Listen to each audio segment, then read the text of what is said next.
Dave. David. What? Wake up, Santa's been. He's been. Yeah, he's been. Oh. Yeah, in this brave new world of 1971, love. I hope I get a selection box. Oh, you probably will, although Aunt Gladys nearly set her neck on the new platform boots, darling. Did she? Yeah. Well, I put some money in a card for you. Yes. I've given you 5 pence. Yes. Five new pence. I can't get used to these new coins, I tell you. I don't think I ever will, to be honest. Because that's like a shilling, isn't it? I don't know. Oh. Well, It'll come out in the wash. yeah, hopefully you'll be able to buy some spangles with it or something like that. Yeah, or a spirogyra. Yeah, spirograph. Yes, Yeah, spirogyra's a plant. Spirogyra is probably something very different. I'm sure it's an STD. Yeah, probably in your little small box of tricks. Anyway, hello. Hello. Welcome, Hello. gazers, one and all. Yes. Hi, we are the Problematic Gays. I'm Dr. Leonard. And I'm Dave Moore. And each episode, we take a look at something pop cultural from yesteryear, asking ourselves the burning question, could you get away with it today? And if not, why not? And what does that say about society in 1971 this week and society now in 2025? Nearly 2026. Yes, it is. And before we take a deep dive into our chosen topic, we'll look at the news events of the day, we'll look at the cultural TV landscape, and we'll look at the pop charts, just to put our chosen topic and the year in question into context. And before we do that, I spy with my little eye something beginning with B. Boob, my boobs. Your boob showing, love. Sorry, That okay. crop top does nothing for you. Bubbles, we're talking about bubbles. Bubbles, because it's nearly Christmas. Yeah, and because it's nearly Christmas, we don't really need an excuse to crack open some bubbles, do No, we don't. Because normal drinking rules go out the window, let's face it. Yes, they do. They do. I'm not adverse to cracking open the sherry at 11 in the morning. No. Or even earlier. No. While I'm peeling my sprouts. No.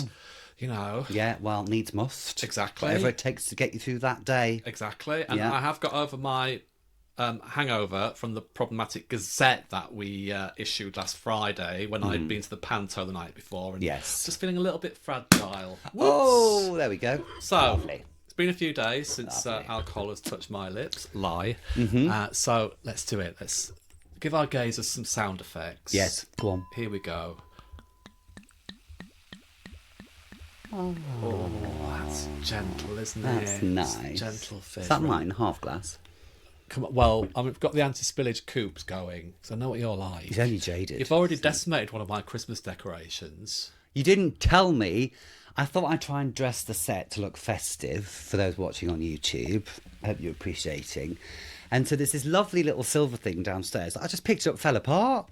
It was like the Krypton factor. It's like got 1 minute to put it back together.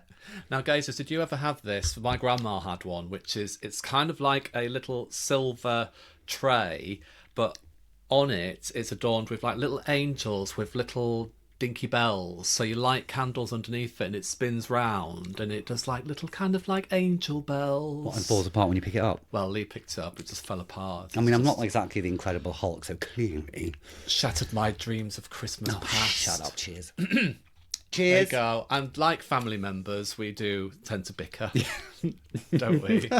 That's even before we You've given start. me half a glass. Oh, shut up.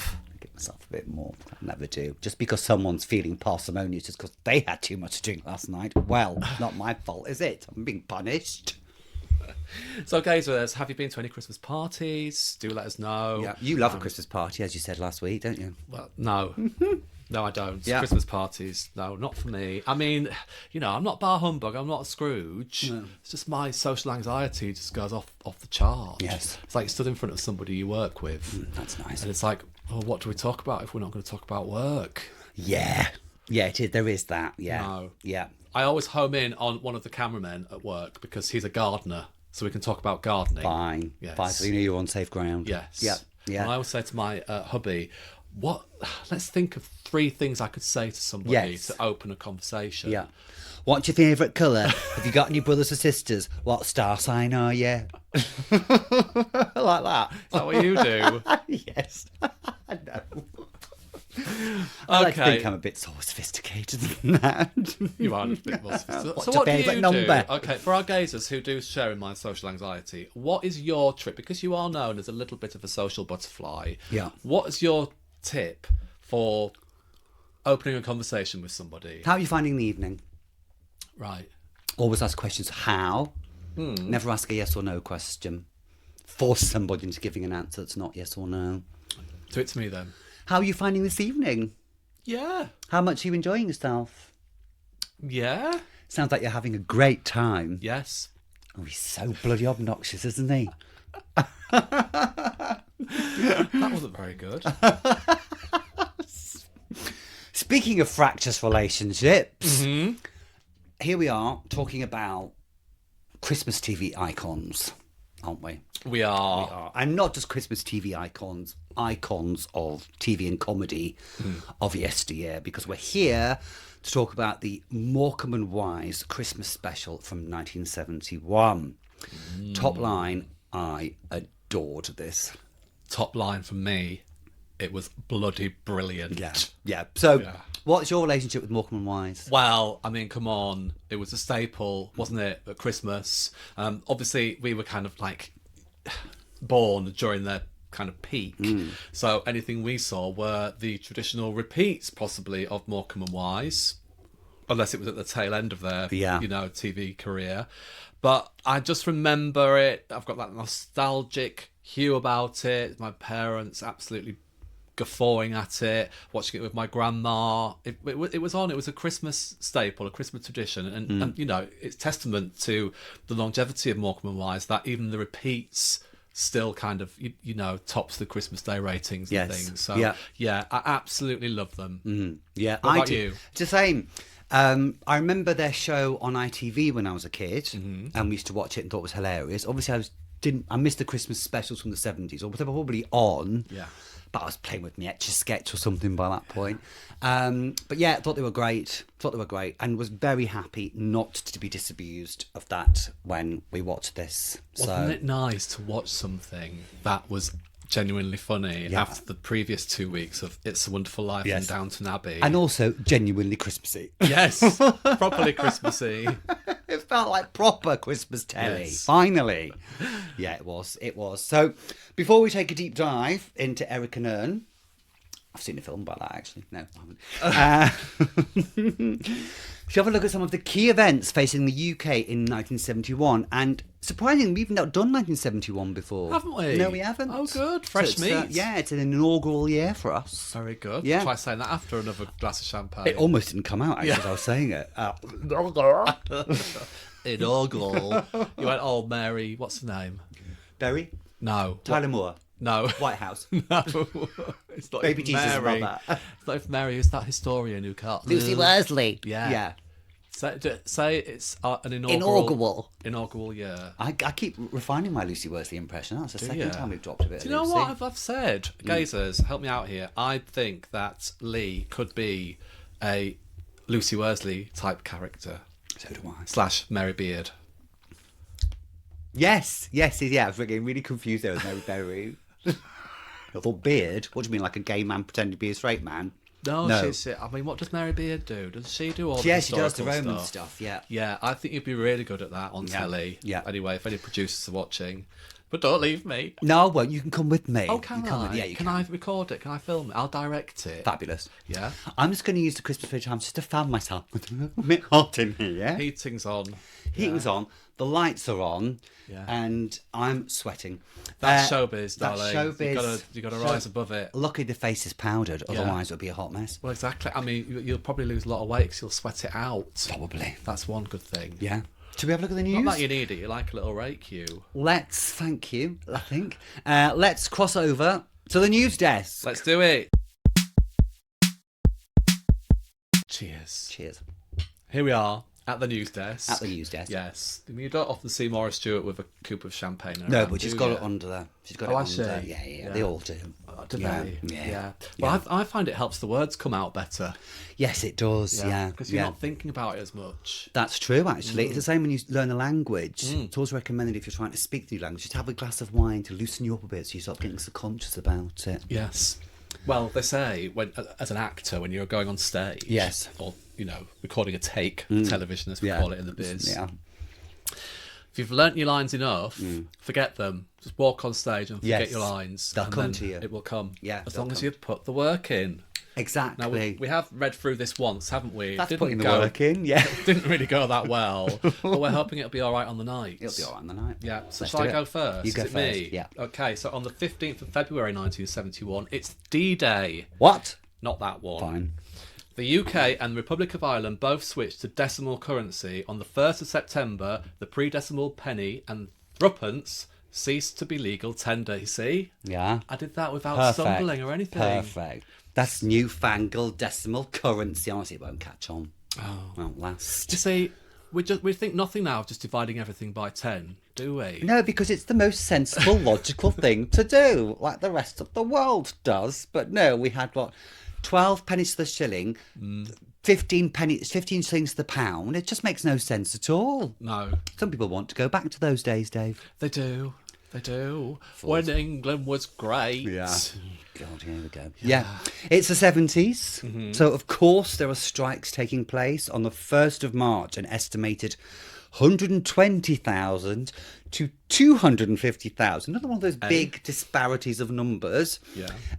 Anyway, that number of Kill the Bill protesters go on strike against the 1971 Industrial Relations Act.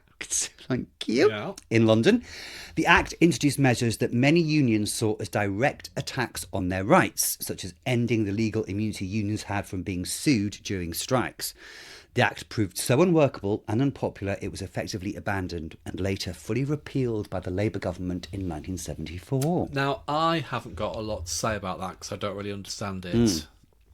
Good, thanks for that. Yeah. Cheers. Okay, just thought I'd get it out there now. I did kind of semi-glaze over, which is very unprofessional of me, and it's nothing to do with the delivery. No. It was the content. Yes, well, it just shows that this is the Conservative government are Right. trying to wrestle with the problems of unionism.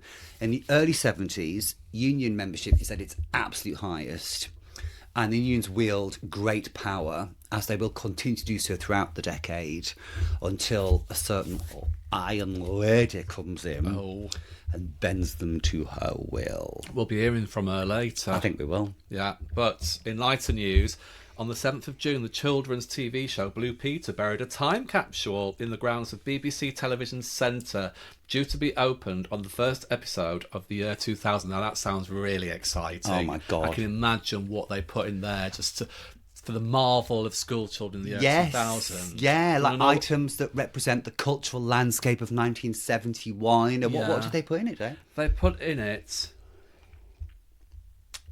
a set of new decimal coins, the Blue Peter 1970 annual, and photos of the presenters of the show. It's well worth the wait. 29 years later, Wow. Gosh. school children gather Yes. at a hole in the ground. Yeah. Yeah. Do you remember when we were kids that the year 2000 seemed like impossibly far away, didn't Yeah. it? It seemed like we were going to be, everybody thought we were going to be all in lame jumpsuits Yeah. and riding cars in the air and the sky and stuff, didn't Yeah. we? Well, look at Space 1999 or Space 1979, because it shows you where we thought we were going to be in 2000. I mean, come on, Blue Peter, that's a bit naff. Yeah, well, I blame Back to the Future 2 for all that. Do you? Because it told us that we'll be like riding around in hoverboards. Oh, yes. You know, Yeah. and then there was the hologram Jaws that came down, and, Right. you know, on the billboard. Yes. That actually almost did come true. I mean, some of it has. With ABBA Voyage. Yes. Yes. Well, yes. Yeah, that bit when Agneta comes out and gives you a drink halfway Yeah. through the concert, it's incredible. I used to love an annual. I did. Yeah. I had Grange Hill annuals. I had Grange Hill annuals, I had Doctor Who annuals, Yeah. obviously. We used to get it. Did you know the Ua Woolly and the Bruins? Oh, Our Willie and the Brooms. Yeah. The Scottish one. Yes, used to get those every year. Did you? Yeah, they'd get a compendium of all the strips that appeared in the Sunday Post that year. Were they popular up north? Because you were quite close to the border, weren't Yes, you? they were, and every year, I mean, Mother used to devour whichever one it was, because they'd alternate the years between Ua Woolly and the Bruins, and I always Right. preferred the Bruins. Okay. I know. Okay. Wow. Do you want to read the next one? Yes. On the 14th of June, here's that lady, Education Secretary Margaret Thatcher's proposals to end free school milk for children aged over 7 years were backed by a majority of 33 MPs, hence the nickname, everybody 1, 2, 3, Thatcher the Milk Snatcher. Well, didn't Was it? rubbish. We didn't realise that bit. You have to say Thatcher twice. Okay, let's try it again. 1, 2, 3. Thatcher, Thatcher, the milk snatcher. Yeah, See, there we go. There There we we go. go. I used to get free milk at school, though. Did I you? did, Yeah, I did. There's little bottles. Yes. There's mini bottles. Yes, we did. I mean, that was in the 80s, so obviously it wasn't hugely successful. But I mean, you know, if she proposed it as Education Secretary, it was backed by a majority of 33 MPs, so Yes. everybody voted for it. No. And there was a majority of 33. Yes. Yeah. I have an overriding memory of, because we didn't know lactose intolerance was not a thing No. in the 1970s and 80s. Neither was nut allergy. Yeah. Veganism might as well have been from Mars. Crazy. Yeah. But I do remember a poor girl called Emma in my class at school, I think it must have been 6 or 7, who just projectile vomited her milk as soon as she'd had it because, Mum hadn't said she can't drink milk, she's not good on it. Oh, well, at least it didn't come out the other end. No, it didn't. And do you remember when someone was sick, they used to put sand on it? Yeah. Really weird. Yeah. Just leave it there. Strange days at Strange school. days. Okay, so Europe news now. On the 21st of June, the United Kingdom begins new negotiations for EEC membership in Luxembourg. And 3 days later, that's all it took in those days. 3 days. Yeah, Wash it out. done and Wash it dusted. out, darling. The EEC, so this is, I'm saying EEC, but it's EEC. Yes. For our international listeners. They agreed terms for the United Kingdom's proposed membership. It was hoped that UK would join the EEC next year. And it did. Yes. Didn't it? After a referendum. I think... Okay. let's just not go there. It's Yes. Christmas Day. Who wants to listen to that? Fact-checking department. Fact-checking department. There's a grim milestone on the 7th of September. We talked about how the Northern Ireland conflict is really rumbling on at this time. And a grim milestone, the 7th of September, when the death toll in the Troubles reaches 100 after 3 years, with the death of 14-year-old Annette McGavin, who was fatally wounded by a gunshot in crossfire between British and the IRA. I know, dreadful. Yeah, just being caught in the crossfire of that. Imagine being Dreadful. a little it girl. happened a lot of times. 14-year-old. Yeah. Just Dreadful. going about business. Can't imagine it. Yeah. Okay, just be careful of doing your thingies on that. Okay. And, things. Thank you. Okay, on the 21st of September, television music show The Old Grey Whistle Test was aired for the first time in BBC Two. On BBC Two, even. I was never really... Well, it was too late. And it seemed to be... Old people talking about stuff. Really Was it old earnest people? music. Yeah, just really earnest, like dissection obscure, of music. yeah. And it never had like the 3 degrees on it or Bucks No. Fizz. No, it was no going live, was it? When they No. used to have like the record corner. Yeah, Stuff. exactly. And finally, some good news. On the 1st of October, Godfrey Hounsfield's invention, the CAT scan, was used for the first time on a hospital patient in Wimbledon. Nice. And has been invaluable ever since. Yes. Have you ever had a CAT scan? I think I have. Yeah, I have. I think I've had one on my heart. Yeah. Or was that a Doppel thingy? Doppler thing? I'm asking those questions again. Is there a doctor in the house? It's not of history. That we haven't researched. Yes, stop asking me questions like that. What's So that an was MRI scan? magnetic resonating imagery. You see, you do know things. So I do keep lobbing them at you, and sometimes it sticks, and you do know the answer. Yes. So I'm going to keep doing it. Okay, I'm just going to quickly fan myself for the Radio Times again. That's the Christmas edition. Don't crease it. I'm using it. Can't work in these conditions. Right, so usually we have a look at what was on the TV landscape in the year 1971, but this time we've actually got the schedules for Christmas Day 1971. Now, I didn't bother with BBC Two because we wouldn't be watching it, would you? No. No. No.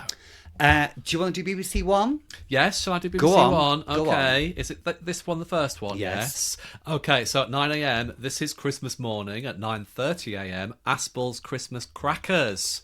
So that Michael Aspel, Yes. obviously. Yeah. Yes. This was before Noel hit the waves. Yeah. You know. Well, Noel's, I don't even know, started on... Yeah, Noel's doing Top of the Pops on Radio 1 at this point. Oh, is he? Yeah. Is he? But then obviously it turned into Noel's Christmas Crackers as Yes. we knew, wasn't it? Much later. Yes. And then at 10:30 we've got a family service from St Martin's Parish Church in Moseley, Birmingham. Bit of religion. Bit of religion. And then at 11:35 we've got the Basil Brush Show. Oh, boom, boom. I used to love Basil Brush. And then, at 12 noon, okay, I might need to take a little sip of my champagne before I say God. this. Okay, this comes with a little caveat, everybody. Yeah. Okay, this... Yeah. It's the 70s, so there might be some unsavoury characters lurking around, as they Okay. want to do. And at 12 o'clock we have... I'm just going to say it. Rolf Yeah. Harris meets the kids in hospital. I mean, there's nothing about that title that's right, is there? No, nothing. It just... on Christmas Day. Let's move over to something a bit more sanitised. At 12:50, we've got Ken Dodd, We Want to Sing. I can imagine that'd be quite fun. Yeah, it would be quite fun. Ken Dodd, yeah. And then at 1:15, we've got Bruce Forsyth for the Generation Game. That was good. Yeah. I've never heard you do Bruce before. Yeah, it's one of my repertoire. Yeah, who's your other ones? Kenneth Williams. Do Kenneth? I can't because I can't do it to command. It has to come out naturally. Okay, naturally, right. It's like my mother's Hilda Ogden. Right. Yes. Right. Can't do it to command. Okay. Okay, then at 2:15, we've got Top of the Pops, 1971. Then at 3 o'clock, The Queen. Mm-hmm. My Family and I. My Family and I. Look down on you all, you peasants. That's basically what it is, isn't it? I mean, why do we sit there like idiots with our Christmas hats on, watching The Queen? Now, never The did. King. I can't be arsed with The King now. We never watched it. Never ever watched it in my house. Yeah.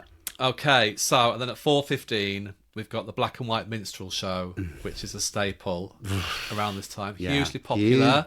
Huge. Regardless of what you think about it and what the connotations are these days. Yeah, huge. People watched it and it was on Christmas Day. Yeah. Jesus. Yeah. Okay. Oh, then at 5 p.m. we've got Aladdin, which is obviously a kind of a panto-y kind of vibe. Yeah. With who? You can say this. Priscilla! Oh. Is that on YouTube? I don't know. I don't think it is. We should have done one of Scylla's Christmas specials, which are on YouTube from the 80s, which are just jaw-droppingly appalling. Maybe next year when we set our Patreon up. Yes, we Spoiler. can do that. Oh, we could do a little watch-along. Yes. Because, dear gazers, one of our plans is to do little watch-alongs where Yeah. we provide the audio. Yeah. And then we just say, okay, press play now. And then listen to us. Get a glass of your favourite tipple and join us as we chat along with you. It's like we're being in the room with you. To Aladdin with Cilla Black. Oh my God. Can you imagine? If it was like Aladdin like last year we talked about, then, Yes. I mean, yeah, anyway. Yeah, this time last year we did do an episode on Aladdin and the 40 Thieves. Yes. From, when was it? 84, 83, About 84. 83, yeah. 84, and it was a sight to behold. Please spool back and listen to that if you're Yeah. in the panto mood. Yes. Okay, let's skip on a little bit, okay? So at 6:40, there's Christmas Night with the Stars. We've got Engelbert Humperdinck, Lulu, Vera Lynn, Harry Seacombe, The New Seekers, and Dick Emery. I mean, that's try and get across the board, isn't it? It really is. It really is a cross-section of the entertainment industry there. And then at 8 p.m, the Morecambe and Wise Christmas Show. Hey! So prime time, big Yeah. jewel in the festive crown. 9:05, Arabesque, a 1966 film starring Gregory Peck and Sophia Loren. I mean, it's only 5 years old, so I guess it probably felt. Yeah. Yeah. My God. Mm. Only 5 years, Yeah. 1966. And it's weird. Oh, it's because Jaws, I guess. There's a tangent here. Work Yeah. with me. I'm going to get to the point. But Jaws is the kind of first film widely recognised as the start of the summer blockbuster, Yes. the blockbuster movie. So we don't really have blockbuster No. movies to show on Christmas Day at this point, I That's guess. true. I suppose we'd have like the Guns of Navarone and Yeah, or the Bridge over the Heroes. River Kwai, something war-y. Heroes of Telemark. Windy Pops. Excuse me. He's first off the mark with Windy Pops, who do you mean? I know. Perhaps I I'll know. Well, just- I did have an egg sandwich before we came on. Yeah. professional. Okay, let's crack on. Okay, so at 10:45, the good old days, the old time music hall from Leeds. We've all seen those on, we all remember them, don't Clips we? of them. Yeah, roll out the barrow and all that kind of thing. Yeah. And then just to round it off, we've got Reflections on a Nativity painting at 11:55. That'll be for 5 minutes. Yeah. Literally somebody, what was that, Sister Mary used to do the art? Just be somebody saying, this is blah, blah, blah, blah, and good night, everybody. Okay. National anthem, day's Very done. good. Okay. ITV. Yes, here we do go. it. So we've got carols in the morning, 8:15. We've got another church service from the Princess Street Congregational Church in Norwich. Oh, Norwich. So ITV's doing religion at this point as well. Very Yeah. unusual. I guess it was part of their remit. They had to, I suppose. 10:15 is a merry morning with John Alderton, Daisy May, and Savine. I thought it said Servalan. Okay, I don't know what that was. Children's Christmas Cinema at 10:45. Captain Sinbad, a film at 11:30. There's a Christmas sing-along at 1 o'clock on ITV, darling, with The Bachelors, Moira Anderson, Sasha Distel, Howard Keel, and Andy Silver. Do you remember Sasha Distel? Yeah. And Howard Keel, wasn't he in Dallas. Yeah, he was. Miss Ellie's husband. I think he was, yeah. I mean, that sounds thrilling. 2 o'clock, the Kelvin Hall Circus. I will point out on 3:10 on BBC One, one that you didn't mention was Billy Smart's Christmas Circus. So yes. circuses, very much a thing. With still at this animals. point, with animals. Yeah. The Queen, blah, blah, blah. King Solomon's Mines is the big Christmas Day movie with Deborah Kerr and Stuart Granger. Now, that's 1950, so that's 21 years old at this point. Number 5 looks a cracker. A variety of Reg Varney. Oh. Reg Varney of On the Buses fame. Which we're going to do at some point on the buses. We should, yeah. We've got Mike and Bernie Winter's All-Star Christmas Comedy Central. Oh, very at good. 6:05. That goes on for 2.5 hours. Shit. Then the big movie of that night is Around the World in 80 Days with David Niven, Robert Newton and Shirley MacLaine. And then at 11:40, It Matters to Me with Leonard Park and then Anne Allen. I'm not particularly inspired by that line. I'm not. We would have been BBC I'm not. One.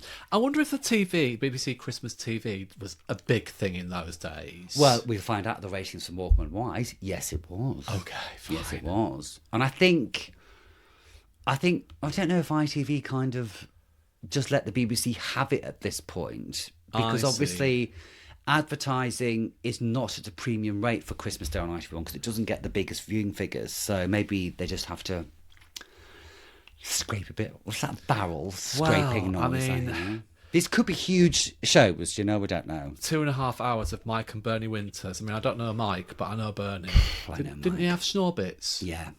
So that was a Winter All-Star. So it would involve some comedy sketches and then Schnorbits walking on every now and again. Yeah. He was a big St. Bernard dog with Schnorbits. Yes, and bear in mind that The Comedians is one of ITV's shows at this time, which is basically racist, sexist, homophobic comics doing stand-up for an hour or half an hour. So maybe there's a couple of those. Yeah, maybe. Maybe. Okay, let's move on. Should we go to the singles charts? Yes. So this is the 19th of December 1971. So we'll find out what was going to be number 1 on Christmas Day 1971. Let's have a little look. Let's do it. Should we do top 20? Top 20. Okay, let's rattle through these. Yeah, I suppose a little bit, but only the ones that have stood the test of time. Yeah. I'm sure there'll be a lot that have fallen by the wayside. Yes. Certainly not number 20. Is This the Way to Amarillo, Tony Christie. We know that one. Yes, we do. I'd be interested to see this because actually, just as a side swerve, it's widely acknowledged that the first kind of big Christmas song is John Lennon and Yoko Ono, Happy Christmas, War is Over, which was just the following year, I think.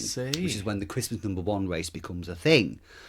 And suddenly record companies realise you can make a ton of money by releasing a Christmas single. So I'd be surprised if there are any Christmas songs in this chart.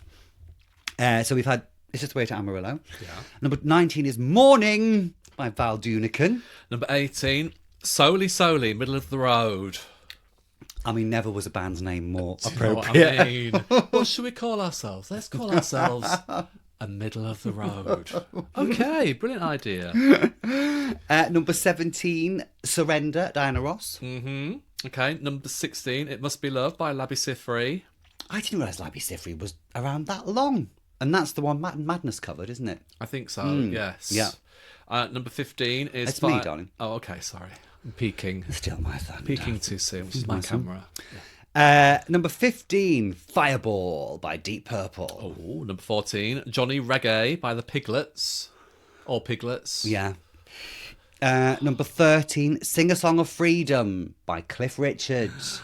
Have you seen the latest TikToks of Cliff Richard at, I think he's about 90, still on stage doing his stuff? No. And the general kind of tone of it is, look at him trying to bust a few moves at 90. But, I mean, he's on stage, on tour, 90. Yeah. I mean, he's not yet in the Tony Christie, literally being propped up and injected with adrenaline. Yeah. But he's, I mean... He's the Peter Pan of pop. He is the Peter Pan of pop. I wonder, because for many, many years, his calendar was the best-selling calendar of the year, every year without fail. Be interesting to see if that's still the case. Andy was Christmas number 1, Mistletoe and Wine. Yeah. 1988 was that. And then there was another one the year after. Was it Saviour's Day? Yeah. I can't believe I knew that. Wow. There were sometimes you should ask for the fact-checking department, David. Fact-checking department. I didn't know that off by heart. Good on you, Cliff. Good on you, Cliff. Yeah. Right, where are we? Number 12. Number 12 is Softly Whispering I Love You. Congregation. Someone been listening to our... I'll pre-record. Yeah. Softly Whispering I Love You. Number 11, Run Baby Run. New Beats. Okay, number 10, Till by Tom Jones. Till what? Morning. Till number 5? Yeah. Till number 5, please. Number 9, Banks of the Ohio by Olivia Newton-John. Onge, as she's forever known. Onge, yes. Number That's 8. what Karen Carpenter used to call her. Yeah, number 8. Classic. Gypsies, Tramps and Thieves. No, you can't say it like that. You've got to do it properly. Gypsies, Tramps and Thieves. Gypsies, Tramps and Thieves. Like that, Dave. Okay, right, That's over the law. to you. It's the law. Oh my God. For our gazers listening on audio, Lee's just wet himself. Told me to wear that tenor, lady. One of my favourite ever songs. It's Scylla with Something Tells Me Something's Going to Happen Tonight. I love that song so much. Oh. It brings me so much joy. I'm rushing. I'm rushing. I was saying. Shivers up my spine. I feel like you're taking a pill. I feel like I'm taking a pill. Just Scylla Black. Did you sleep a Ruthie in my drink? Yeah. Okay, why did I get this one? Number 6, Tokoloshi Man by John Congos. That's a mouthful, isn't it? Number 5, No Matter How I Try, Gilbert O'Sullivan. Classic here. Number 4, theme from Shaft, Isaac Hayes. Yes, we know that one. Yeah. Number 3, Because I Love You, Slade. I love that song. Yes, yeah, I do great too. Song. Slade, they're kind of really highly regarded, aren't they? They are. They did Slade? some cracking stuff Because back in the day. Everyone knows them for their Christmas song, Merry Christmas, Everybody. Yeah. But they are really highly rated. Yes, they are. Yes, that's all I've got to say on the matter. Oh. Is it me? Yeah, all the even numbers this week. Oh, okay, fine. Can we get Carol Vorderman on? That sound is repeating on me. Number 2, Jeepster, T-Rex. Another great song. Yes, yep. number 1. So what is going to be Christmas number 1? Wow. Well, friend of the pod. It's Benny Hill with Ernie, the bestest milkman in the West. Very good. Great weird song that, wasn't it? It was one. It was a weird song, yes. But huge selling. These songs were selling huge amounts of money. Yeah. Wow. Yeah, absolutely. Okay, do you know what I think we should do? Crack on, because I read a review that said they've been talking for half an hour. I haven't even got onto the subject that they're talking about yet. Is that a review of us? Yeah. You're joking. I obviously didn't listen to the opening 30 seconds where we explain what we're going to do. Where was that review? Don't worry, he's been dealt with. Good. A quick reverse internet search. Yeah, we'll come for you, bastards, wherever you are. Okay, shall we have a little top up? Yeah. Because we're getting to the matter in hand now. Yes. We're deep diving into our chosen topic, which is the Morecambe and Wise Christmas Show from 1971. Indeed. Would you like to tell us a bit about Morecambe and Wise, Dave? I will, if I'll just get it up, so to speak. No one plans to fail. They fail to plan. Okay, so a little bit about Morecambe and Wise first. So Eric Morecambe was born John Eric Bartholomew, and Ernie Wise, born Ernest Wiseman, were known as Morecambe and Wise, sometimes as Eric and Ernie. They were an English comic double act working in variety, radio, film, and most successfully in television. Their partnership lasted from 1941 until Morecambe's sudden death. They made their name in variety, appearing in the Variety Circus, the Windmill Theatre, the Glasgow Empire, and many other venues around Britain.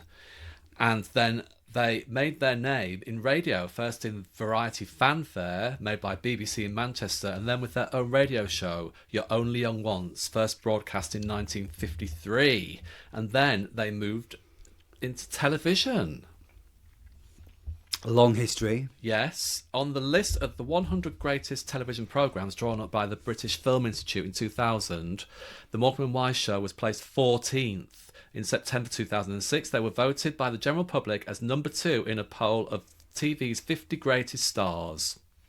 Their early career in television was a subject of the 2011 biopic Eric and Ernie, and their 1970s career was the subject of the television biopic Eric, Ernie and Me in 2017. They were both appointed the OBE and posthumously in 1999 were awarded the BAFTA Fellowship. BAFTA. Oh my God. Bango, our chances of a BAFTA. Can we get a priest? Sorry, I think David's been possessed. Have you an exorcist? I've had one glass of fizz. Yeah, you have. That's all I have. Okay, in 1999 they were posthumously awarded a BAFTA Fellowship, and in 2013 they were honoured with a blue plaque at Teddington Studios, where the last 4 series of the Morecambe and Wise Show were recorded. Aww, that's lovely. So Eric and Ernie, national institutions, weren't they? Absolutely. I didn't do a synopsis, thought we'd go through the show itself. If you haven't seen it, it is available on the iPlayer in the UK. Yes, we'll post a link to it. Yes, and if you haven't got the UK iPlayer, just get yourself a little VPN and you can watch it. And get yourselves on YouTube, because there's loads of clips of Eric and Ernie, Morecambe and Wise on YouTube for our international listeners who perhaps might not have heard of them. Yes, But they were really famous, weren't they, for their Christmas shows and attracting really top-notch stars of stage and screen and music and everything. Everybody clamoured to be on the Morecambe and Wise Christmas Show, didn't they? And again, this is the time, and also they clamoured to be on the show, but also they went on the show knowing that they were going to have the piss taken out of them. And I'll come to this later on, but again, it's the time before modern celebrity. So for the viewer to see somebody like Glenda Jackson playing silly and stuff was just like, oh my God, it was like... Well, Angela Rippon was a famous newscaster. All you ever saw her was from the waist up, reading the news, being very serious. Yes.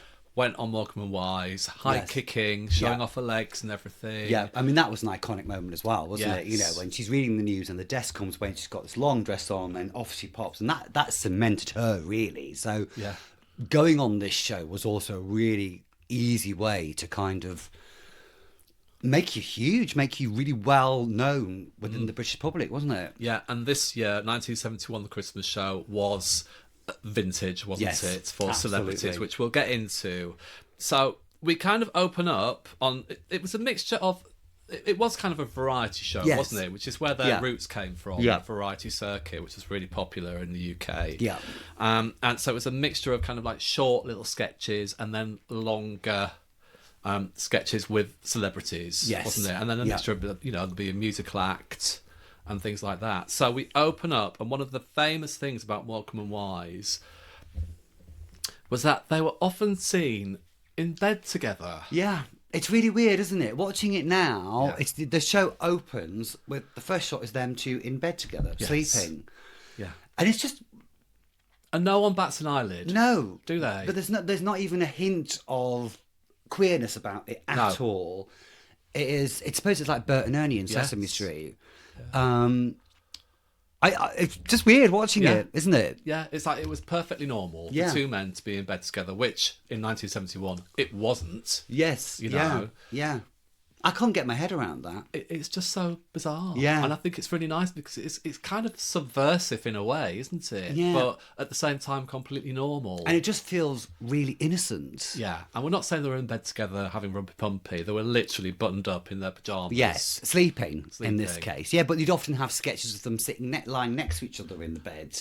Having a domestic conversation with each other. Yes, yeah. And there's the famous scene, which is not in this, when they're preparing orange juice in the morning, so the stripper thing, da da da, you know. So clearly the hint is that they also live together. Yes. But again, this is without any hint of gayness at all. Yeah. It really struck me. Yeah. The next thing that struck me is that Eric Morecambe was a fucking genius. Yes. I mean, we get he's just brilliant. He's so magnetic to watch. And I kind of, at the beginning, I was like, God, poor Ernie Wise. He's always having to, he's the straight man pretty much, isn't he? Yeah. And Morecambe just flies, you know. He's got, there's touches of the anarchic about him. He's a very modern performer. You know, the way drink. There's something of the live wire about his performance, isn't there? But then the more I watched it, the more I thought, actually, Ernie Wise is also a fucking genius, because to play against that and to give a kind of cogent... You can tell they've worked together for years. Yes. You can tell there's a respect between them. I did read, I can't remember who I was... Someone of the big celebrities who was on the show said, although it looks kind of haphazard, they rehearsed to the nth degree. Well, it looks quite anarchic, doesn't it? Yes, yeah. And spontaneous. Yes, But yeah. to do that successfully, you have to have rehearsed it. Yeah. And I heard also that everybody just loved working with them. There was no divaness. They were just so down to earth. They're just lovely. Yeah. Morecambe is 45 in this show, and Eric Wise is 46. Right. Yeah. So. Yes, but I mean, everybody looked older. Yes, they did. In the 70s, didn't they? It was tough on them. Nobody moisturises. Nobody moisturises. Nobody drinks enough water. The diet is probably not great. Oh my God, everybody's smoking. Vitamin? What's a vitamin? Vitamin, get out in the sun as well. Sun, try and get some baby oil on. Yeah, but I mean, the little twist in this sketch when they're in bed together is Santa comes down the chimney. Yes, he does. Santa comes down the chimney. So we're very firmly establishing ourselves. It's a Christmas show. Yes. But it turns out that he's a burglar and he steals the family silver. Yes. And off he pops. Yes. End of scene. End of scene. Yeah. Now, like a lot of the things in this, you notice, on paper, it sounds a bit shit or just sounds a bit basic. It's the performances which elevate this, doesn't it? This material. Yeah, it really does. And then we kind of get the opening spiel. We get the opening titles, telling you who's going to be on the show. Yes. You know, to whet everyone's appetites. Yeah. And then they come on, don't they? And they do, you know, they talk to the audience. They involve the audience. It's very kind of Benny Hill in that respect. You know, they're always involving them. And you can see they're used to working a crowd, can't you? Yes, Yeah. absolutely. Yeah. And I thought what's good about Morecambe and Wise is that they mock people gently. It's a gentle ribbing, so they gently rib the audience, but they also kind of like cock a snoot to the establishment as well. They've got no qualms about mocking the higher echelons of the BBC, and they can get away with it because it's just a gentle thing, isn't it? Yeah. They mock Lord Hill, who was obviously maybe the chairman of the BBC at the time, fact-checking department.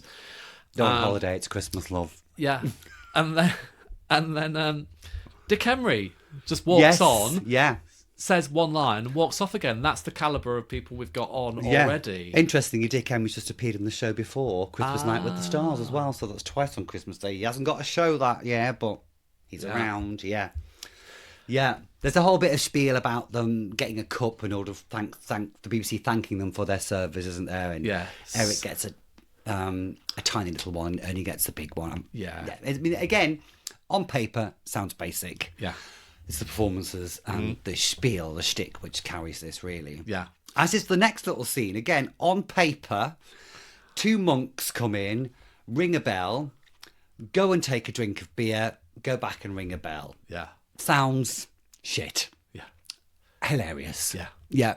There's just some people you can just look at them and they make you laugh, don't they? Or it's a little look. And there was always something a bit unpredictable about Eric Morecambe, that he could kick off. Yes. You know, had a little lip curl, you know, if someone was annoying him. Yeah. But obviously all staged, but all rehearsed. But there was like, oh, he's going to kick off any second now. I used to love it when he moved his glasses on a slant as well. Yeah. I've just raised my glasses for everybody who's listening. And a lot of slapping. A little slap, proper slapstick kind of thing. Love it. And then we get this sketch where there are two turkeys and they're dressed up at Christmas, yes, aren't they? Two turkeys in the pen. Yes. And they're talking about, you know, what's going to happen to them. They're going to end up in the oven, on the table and everything. Yeah. So that's good. But I mean, that reverses expectations because the twist is that Ernie gets picked by the lady who comes to pick the turkeys, but it turns out she wants so Eric's laughing at him saying, oh, you're going to end up cooks and everything, but the lady wants him to breed with other turkeys, so there's a suggestion that Ernie's going off to be a have stud, sex with lots of other turkeys. Which was fun. It was really cute, and just the visual image of them two dressed up as turkeys was funny. My God, when they come out of that coop at the beginning, I was pissing myself. Really? Yeah, it was funny. Then we get Los Zaffiros, the musical number. Los Zaffiros, the Sapphires in English, were a Cuban close harmony vocal group. Yes. Working from 1962 until 1976, apparently. I enjoyed Los Zaffiros. I thought it was quite cool. Yeah, they were really good. And, well, were they Cuban or were they Spanish? Because there was two bands called Los Zaffiros. Right. So it isn't actually stipulated whether the Cuban version or the Spanish version. But they also appeared in the 60s and 70s on shows like Benny Hill Show and other music shows. Thanks. Thank you. There was half a fact there. Not the old grey whistle test, I suspect. No, Los Zaffiros never went on the old grey whistle test. No. And then... Big name. Big draw, big name. Yep. Glenda Jackson appears. Yes. Yeah. Looking resplendent, poised, elegant. Yeah.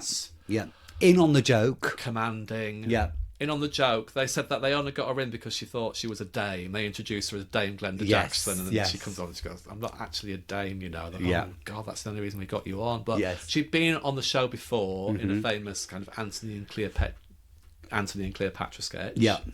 And she's back. She's back. So popular, they brought her back. Yeah, and she's great. She's great. Self-effacing, takes the piss out of herself. And then we have a Ginger Rogers and Fred Astaire number, which I thought was hilarious. Yeah.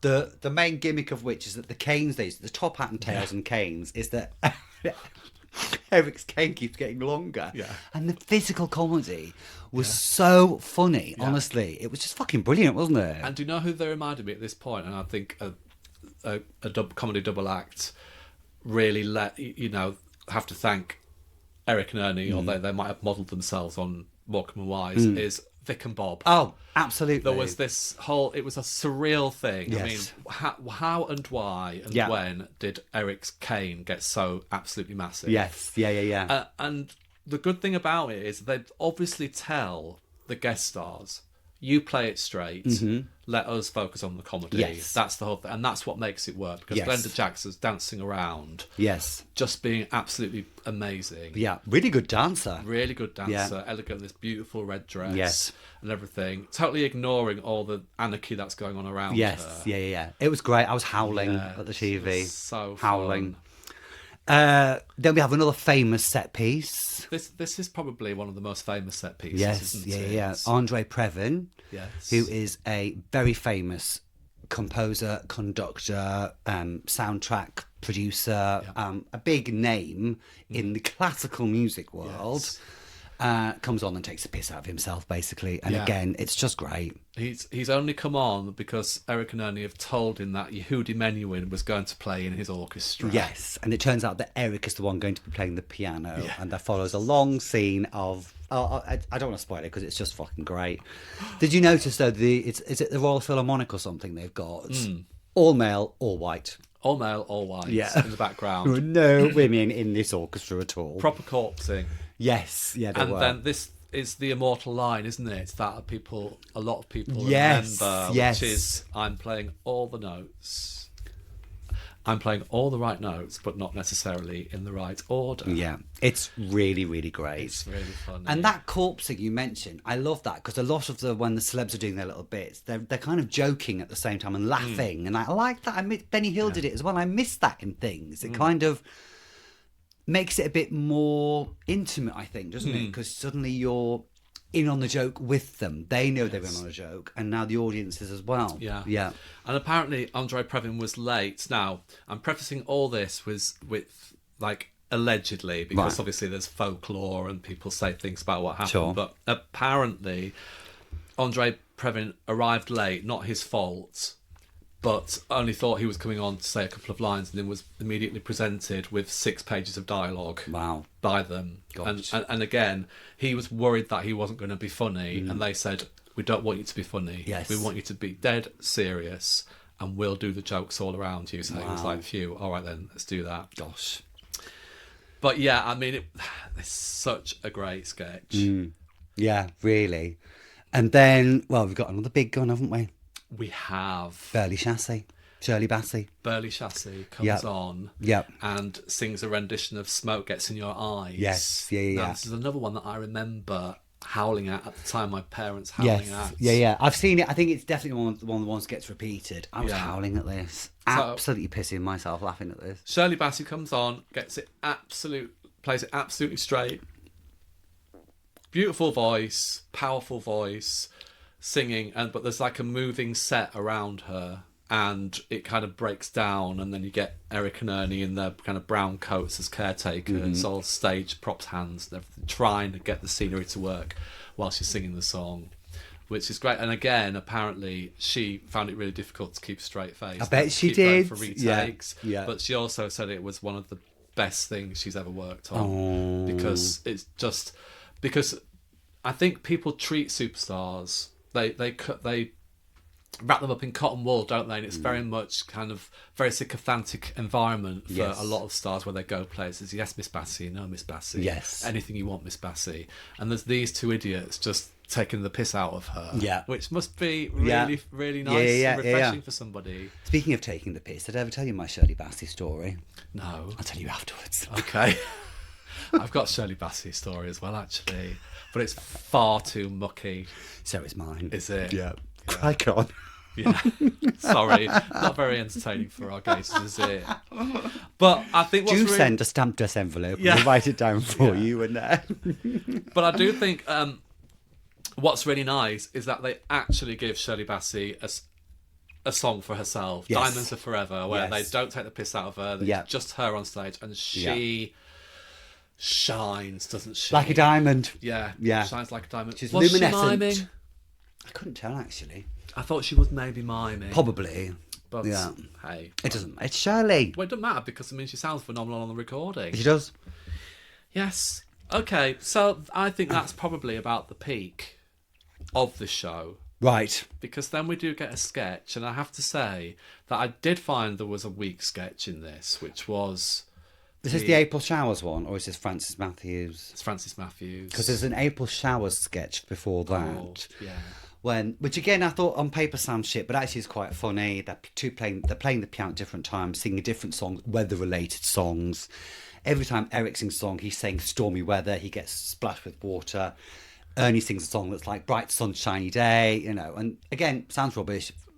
Elevated by the performances. Then we get the weak link in the chain. I mean, by this stage, everybody's just pissed on Sherry, aren't they? So they are, and there was a big star of the time which hasn't kind of translated into modern day law. Yeah, and he was a big star, Francis Matthews, the star of Paul Temple. He was on lots of TV shows. A very recognisable face in the 1971 audience. He was the voice of Captain Scarlet. Yes. In Jerry Anderson's Captain Scarlet and Mr. Ons. He appeared in several Hammer productions like Dracula, Prince of Darkness. And as you say, he was in the role of Paul Temple on TV, and he was in The New Avengers as well. Yes. And he was admired for his versatile voice, screen presence, and long career spanning over 5 decades in the entertainment industry. Yes, all very commendable. Yes. Just this, it's a Robin Hood sketch, isn't it? And it's a little bit, it goes on a bit. And do you know why? I just think it he didn't play by the play it straight rule. He played it as though he was in on the gag. joke, Yeah, he did. And it felt as though he was improvising the script a little, whereas someone like Eric and Ernie would want the script verbatim. Yes. There's no room for improv. Yeah. Especially with comic timing and everything, Yeah. you have to kind of play it to the letter. Yeah. So it just kind of fell a little bit flat. Yes, yeah. I don't know if you noticed, but I was silently belching all the way when you were talking about it. I'm so sorry. I loved the end of that sketch, though, because Eric notices the camera first, looks directly at it, then Ernie, and then eventually all the cast was like looking at the camera, and I thought it was so funny and so clever. Yeah. It was so kind of anarchic and just must have felt so immediate to the TV audience watching at the time. I mean, there were funny elements to it. I just felt this was one of the weakest It went ones. out, went too long. There was a lady in it who played Maid Marian, was Anne Hamilton, who was Morecambe and Wise's go-to female actor. Do you know anything about her? Because I was quite interested in her. Because Yeah. I felt like I knew her, but I guess I'd seen her on the show because I don't think she was in other stuff. I don't think. She'd worked with Morecambe and Wise for years. Wow. And was their go-to. But her first professional job was as a dancer at the famous Windmill Theatre. Now that's where Eric and Ernie in Soho. Eric and Ernie kind of started there as well. So maybe that's where their paths crossed to start with. But I want, as a segue, just to talk about the Windmill Theatre in Soho, because it's got quite an illustrious / controversial history about it, hasn't it? The Windmill Theatre. And called that because there used to be a windmill there, literally when Soho was open fields back in the 16th century. Oh, really? Before it gets the name Soho, which is an old hunting cry. Yes. When you spot a prey, King Charles I or II used to go hunting around the countryside, which was London at the time. Right. And if you spot a prey, you go, Soho! Oh, really? And that's where it got its name from. And the Windmill Theatre is named after the windmill that was there. Amazing. There you go. Amazing. I'm a fucking historian, everybody. Cheers. Yeah. But we all know about the Moulin Rouge in Paris. Yeah. This is the Windmill Theatre. Now, there are kind of little similarities there. Yes. So it was famous for its Rudeville shows. Rudeville? Yeah, we used to call it Rudeville. It was like a play on vaudeville. Right. So it was most famous for its Rudeville shows and its tableau of nude female performers who remained motionless on stage. Of course. And this was because during the 1930s and 50s in the UK, there were British censorship laws, and they forbade outright nudity on stage. But the Windmill got around it by having these women pose completely still, like living statues, and like often dressed as classical or artistic kind of figures. Movement was prohibited, so technically it wasn't considered indecent. Yes, that's so right. In the heart of Soho, Yes. if you want to go and see naked ladies, Yeah. go to the Windmill Theatre. Yeah, and of course at this point Soho is the centre of the British pornography trade. Mm-hmm. Soho was a seedy... It was the wrong side of the tracks, basically, in London, wasn't it? You went there, you knew what you were going for. There'd be porno cinemas, there'd be strip shows, and all of this. But I'd forgotten that rule that you could get around it by saying, well, it's a tableau. It's not a performance. It's an old school tableau. So, wow. Sorry, the doorbell's just gone. The dogs are barking, and we've had Alexa say the doorbell's going. And so she was one of the dancers there. She was, yes. And also, that's the doggies barking. Those doggies barking, it sounds like a turkey farm on the day of slaughter. Let's keep festive about this. Well, they're desperate to get to the postman because they love the postman. They want to eat him. And the postman loves them. Apart from when one of the dogs scratched his leg, but the postman was very forgiving. He was only doing it, he was excited. Sorry, is my talking boring you? You're just concentrating on pouring champagne for yourself. Anyway, so the Windmill Theatre, it was one of the only theatres in London to stay open all the way during World War II. Yeah, so the theatre earned the slogan, "We never close," because it remained open throughout the Blitz, performing for Londoners, even during air raids.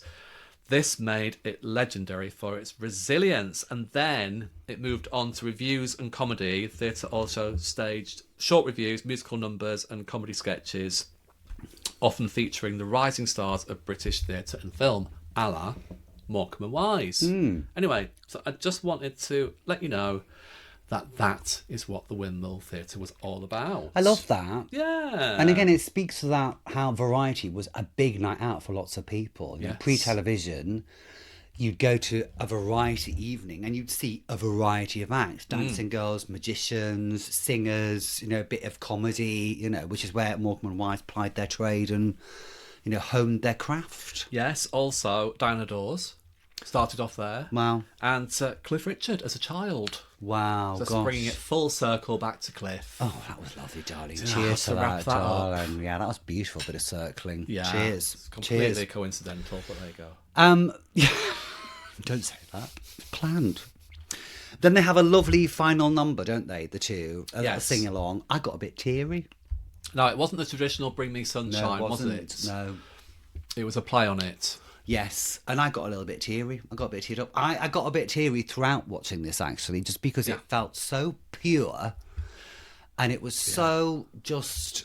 Yeah. Oh, I just adored it. That was my final note. Oh. I've put wholesome. Wholesome, yeah. There was no swearing in it. No. There was a little bit of sexual innuendo, but even that wasn't kind of problematic as No problematic. some shows that we've covered in the 70s Yeah. were really, really Oh my grossly God, yeah. grotesque. It in was their a treatment of joy. women. Yeah, it was a joy to watch something that wasn't punching down at any point. No. That seemed really respectful of the people it involved, and thank God there was just no problematic elements of it at all. There wasn't. So It yes. drew a massive audience. Yeah. 19.15 million viewers watched this on Christmas Day 1971, so it was huge. Really? Yeah. That's It was- amazing, It's one of their isn't it? most watched ever shows, this particular one. Wow. Yeah. Well, cheers. Cheers to Eric them. and Ernie Oh my God, to Eric and Ernie. for bringing us sunshine. Bringing us sunshine after 2 weeks of bloody misery. Yeah. It was refreshing to watch something. I Yeah. mean, 1971, that's over 50 years ago. Yeah. And it's still as fresh as ever. Well, Yeah. obviously it's dated and in its production and Yeah. everything, But but the comedy, the performances, bang on. bang on. Yeah. Bang on. Yeah. Cheers to that. Loved it. Okay. Absolutely loved it. What would you give it out of 10? I think I would give it 9 raised glasses, comedy glasses Yes. out of 10. Yes. How about Yeah. you? The same. I'm going to give it 9 short, fat, hairy legs out of 10. If it hadn't been that Robin Hood sketch going on a bit too long, it Yeah. would have been 10 Yes. for me. I just thought it was fantastic. Well, finally, we watched something that we really enjoyed. Hooray! And it's Yes. Christmassy. And it wasn't problematic. Oh, you see, this is the good thing God. about our show. Yeah. We don't have to pick and find fault in everything. No, we don't. Sometimes, yeah. Well, we don't pick and find fault in anything unless it's warranted. Yeah. In our opinion. Yes. Obviously. But it was nice to have something just to watch and go, isn't this Yeah. wonderful? Loved it. Absolutely loved it. And it, as you said earlier, wholesome, but just wholesome, but anarchic and left field enough to be Yes. really funny. And a little bit unpredictable as well. Yeah. Now, we're going to take a swerve for next week, aren't we? Because we're are. going from the wholesome to the Yes. deeply cynical, Yes. but funny, for the last of our Christmas episodes for December. And we travel to 1988. What we're looking at, Dave? We're going to look at Blackadder's Christmas Carol. Oh, I'm quite excited about this as well. So this was a little deviation, wasn't it, from the Blackadder series, Yes, you know, which were normally kind of 6 half-hour episodes. Yes. Spanning different time frames. But Yeah. they decided, for Christmas 1988, we're going to do a little 45-minute special, kind of based around the Christmas Carol, Yes. where Edmund Blackadder is a good guy. Yes, spoiler alert, twist. Yes. Yeah. But yeah, we'll look forward to that. Yeah, really look forward to that. It was great. I enjoyed that so much. I recommend, honestly, go and watch that Morecambe and Wise because it was just great. Really great. Yeah, we'll really. post a link, as we said. Yes. And also we'll post a link to all our socials, which is Podcast Gaze on Instagram and TikTok. Yes. We're also on YouTube as well. Please So, like and subscribe. Yes. Give that follow button, a little click right now, please. Thank you. And remember, we're gearing up to our final Gazette of the year. We're going to look back in a retrospective and we'll be opening the listener mailbag. We will. So we need some mail, basically. Yeah, we do. So please write to us. Thanks. Yes. Send us your choice epithets, not like that bloody review earlier. I'm pleased you dealt with that. We rise above.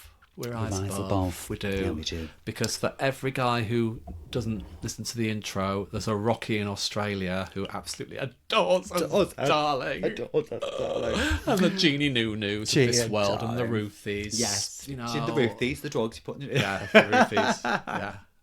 Right, I'm off to high kick down some stairs in a glamorous flock like Glenda Jackson. What are you up to? Well, I'm going to go and dress up as a turkey and go gobble gobble. Oh, I bet you are. Friday night, love, chin chin. Friday night, yeah. 3 glasses of champagne down. So join us next week for Blackadder. And until then, everybody, au reservoir. Au reservoir.